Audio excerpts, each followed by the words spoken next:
Hi again, this is Damien AtHope, and I would like to define the term axiological atheism for those that don't know, have never heard the term. Axiological atheism can be considered to be a moral argument-driven form of atheism, or a value theory-driven form of atheism, as well as anti-theism, anti-religionism, and secular humanism. As such, the term is a philosophical stance of atheism. It is considered to be a constructive form or strong form of atheism. Axiological atheism is ethically reasoned anti-theism and anti-religionism. It is constructive in the fact that it is pro-humanity. It is also pro-science, especially as it relates to formal axiology, which is the science of value. We who believe in rational thinking should lead to the opposition or hate of irrational thinking, especially for as an axiologist as it relates to God concepts and religion. But it may not be limited to this set of oppressive ideologies and or people. It also can be pseudoscience or anything that sacralizes or makes sacred and uses thinking that is not rational. The reason of this is because of the potential for harm. Beyond just not being something, though, axiological atheism is a stance for something. It is pro-rational thinking. It is about challenging myths, but also provides a understanding of goodness, worth, and a love for humanity. It gives a understanding of the value of caring for all living beings. In most cases, axiological atheists would assert the traditional concept of atheism, but it does not try to answer a single question.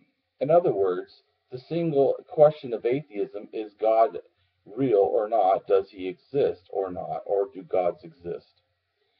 This question, an axiological atheist would simply answer no. No equivocation about it. But they would go on, that even if a God was shown to exist, the axiological statement is that a God would be unworthy of worship.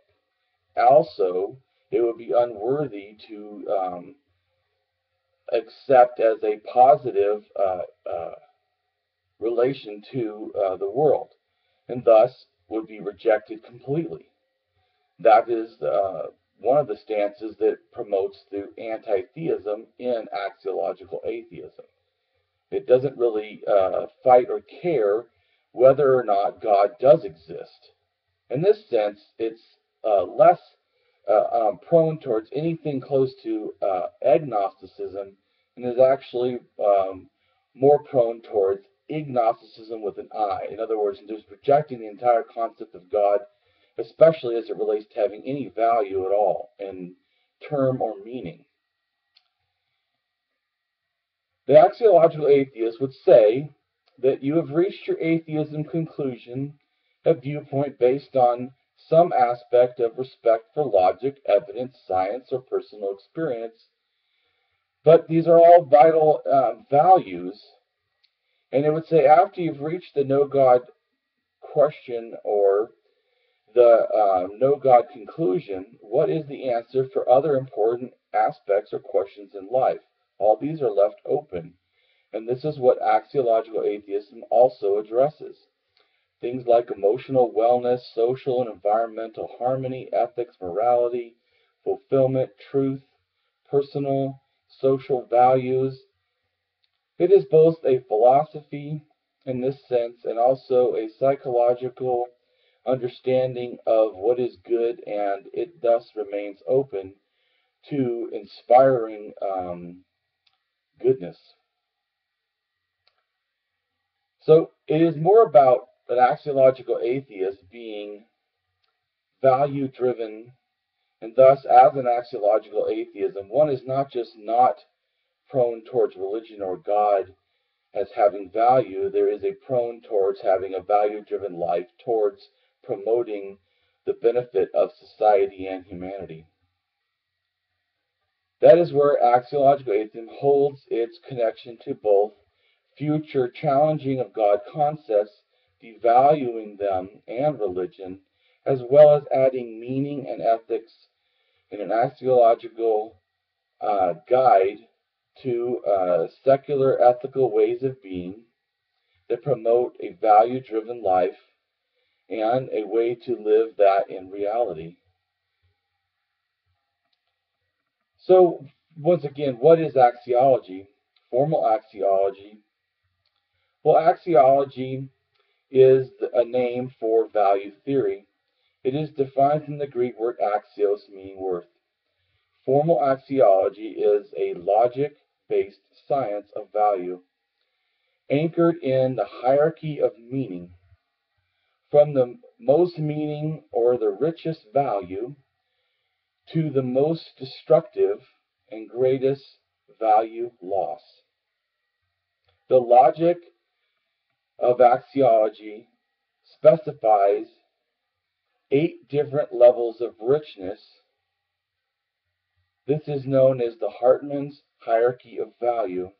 It is a mathematical measuring standard of human evaluation judgments and decision makings in life and all social sectors of life and our culture. It is known as axiological profiling when this is done to a certain person. When people make value judgments, they use both their mental and emotional capacities to arrive at these decisions. Whether they understand the axiological implications or not, they are applying a value theory. In fact, we cannot think outside of value. Animals also value. That is how we and our brains are actually structured. Some people have very solid and reliable decision-making skills and are good at assessing values, while others routinely make wrong, inaccurate choices and thus axiologically are very inaccurate at making value judgments. Axiological, it was explained, and as it relates to psychology, and Dr. Leon Palomari, I'm probably saying his name wrong, in his book, The New Science of Axiological Psychology in 2005, and showed that formal axiology is also empirically valid, and thus it can be said that it is one of the few, if not only, scientifically validated value theory or ethical approaches. Thus, in assessment of axiological profiles, it was shown that they have solid support for scientific method, the deductive, logic-based axiom method, and the inductive empirical method. It went on to say that over 20 years of collecting statistical data for his book, cross-nationally, from numerous and diverse Eastern and Western countries and communities, it provided that cultures all over the world make value judgments in relatively the same axiological ways. Furthermore, axiology is not limited to just the psychology. Also, there is a book that talks about neuroaxiology, which is the merging of neuroscience and understanding how the brain works with axiology's formal science that makes it possible to objectively measure the values of how humans make value judgments. You will not always choose that which you think adds most value to your life, unfortunately. So the key is, and why I promote axiology so much, is doing your life with intentionality. Intentionally understanding and applying axiological reasoning to your life, understanding value theory, understanding where it applies. Accepting standards of neuroscience models of consciousness means that everything we think, feel, remember, and do so functions in the brain. This includes emotion of empathy. We are not empathetic because it makes sense to be empathetic. It is a meaning, a value that we hold inside, meaning that most humans do not simply reason their way into empathy, nor do we simply learn empathy, although our brain does develop an interactive process with the environment, so we may and cannot rule out environmental influences to promote further empathy or diminished empathy. For the most part, we have empathy because our brains are wired to be empathetic as a specific function. This is true in most cases, and the same with axiology and understanding. Like every function of the brain you can think of, it is not essential for survival.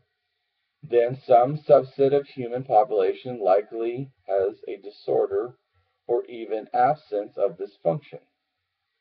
We recognize that biological limits of empathy, absence of empathy as a disorder, usually psychopathology, is estimated at only 1% of the general population, while 20 to 30% of the prison population is psychopaths. Dr. S. Hartman discovered that people hold back a 40% latent reserve of cooperation and productivity until they have been valued as human beings. This really relates to understanding that we all know that we should be treated axiologically fair.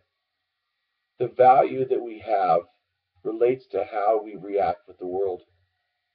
Axiology is the science of how humans value and make value judgments, as well as how they relate to ethics, not moral values often seen in religion, which has no direct axiological understanding, or culturally relative morality and ethics, which can or cannot have axiological basis.